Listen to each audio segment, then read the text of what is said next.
Hey there, it's Tabitha Caro, and in this video I'll just share with you really quick how to use these mockups, how they work. So you'll go to the second page of the PDF download, and if you want access to just the image files and the PowerPoint, then you would get that here in the Drive folder. But I would like to share with you how I use it in Canva. I find it super quick and user-friendly. So what I'll do is just click on Canva. You'll want to make sure that you have a free Canva account in order to do this. We will click on Use Template and make a copy.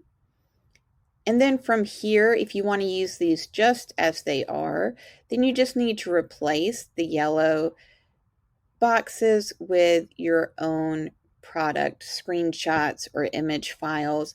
So all I did was go to one of my TpT listings, download from there, and then just screenshot whole pages or individual task cards, however you do that on your computer. And then what we will want to do is get those into Canva first before we can replace the yellow boxes. So all you need to do is find your screenshots wherever they are on your computer and just drag them here into the sidebar, and it will automatically save to what is called your uploads. And then from there, we're going to be able to add them to your design. So make sure the uploads is selected right here on the side. And then you'll just take whatever screenshot you want and just drag it over the yellow box, and it should automatically replace it. Now it cropped it a little bit because these squares or rectangles are 6x4, and I believe these cards are 3x5. So all I need to do is click and take those middle handles so that the whole image shows up, and then take the corner circle and just drag it in a little bit so it's not too big and looks natural. So then I'm just going to delete the second yellow box, and I'm actually going to duplicate, right click, duplicate this one now that I know I have it the right shape for my task card.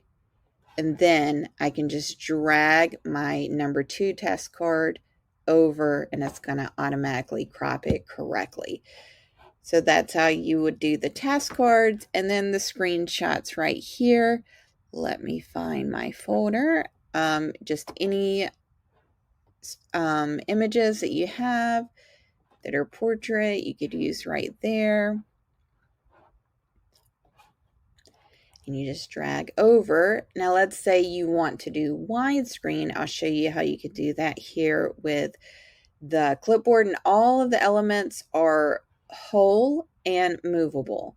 So that way you can create whatever design that you really want with the elements to accommodate your product and the text you want. So what I'll do here is I want to get in a widescreen screenshot here on the clipboard. So I need to make sure that any elements that are here with the clipboard are selected. So you could just drag if you wanted to, or just hold down Shift on a Mac and just keep clicking. You need to click on the clipboard, the background, whatever it may be, the yellow box, and the clipboard grip up here at the top. So I believe I have everything selected, and then just take this purple turn handle right here and move it however you want to. And I think I want the binder part to be on the top. And I'll angle it a little bit and move it over here and move this notebook a little bit over. I might even adjust the angle so that more of it shows up. Just kind of depends. Let's see. I don't know. I like the different colors right there. So we'll just leave it just a little sneak peek right there. And then I can grab my screenshot, and I cannot move it over here. Actually, that's incorrect because this yellow box is made for portrait. So I'm just going to delete it. And then I can just click on the screenshot, move it over here, take the handle, adjust. And I'm just lining up right here, looking at the edge of the clipboard, making sure that the edge of my paper is also in the same angle. And then I'll just click on a corner circle to make it a little bit smaller. Let's move it down. Still think, there we go.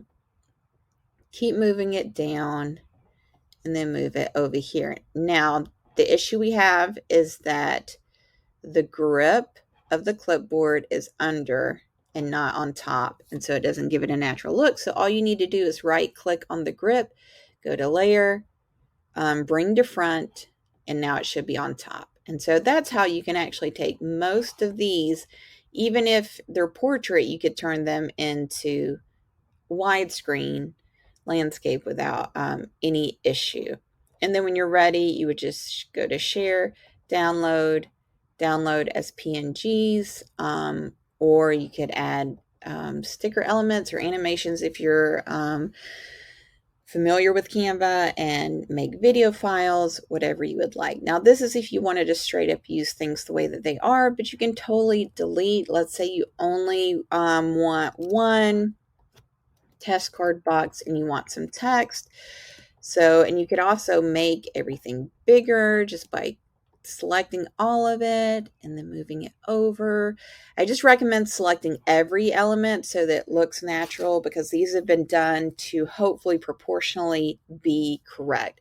So if you don't move all the elements together, you could have pencils that look really small, or, you know, a clipboard that looks huge that just doesn't really work. So then I could go over here to elements, and we could just add in a circle right here. You could look for something more fancy if you wanted to, but we'll just do this right now. Make it black. Then go over to text, add in text.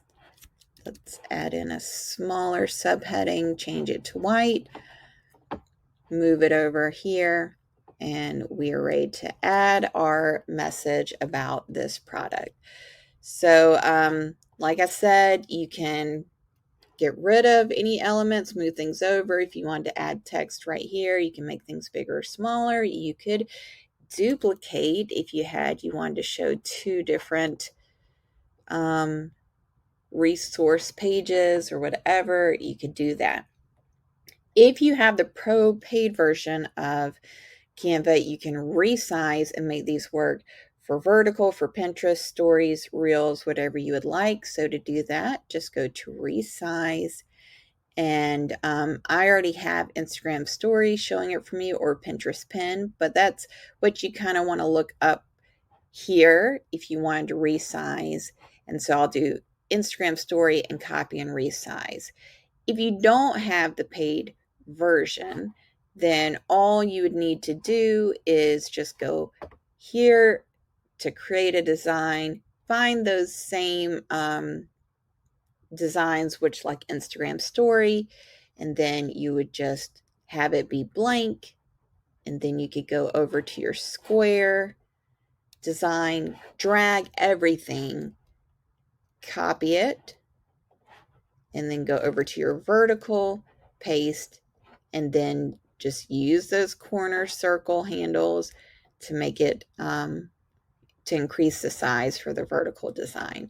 But if you have the paid version, like I said, you'll just save a little bit more time, because you can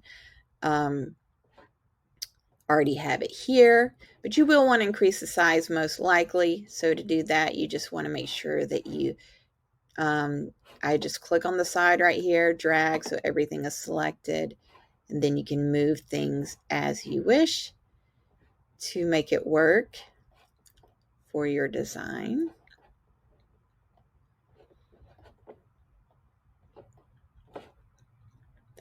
And you just go through and do that and all of this. And if it's vertical, you can move these elements up here a little bit.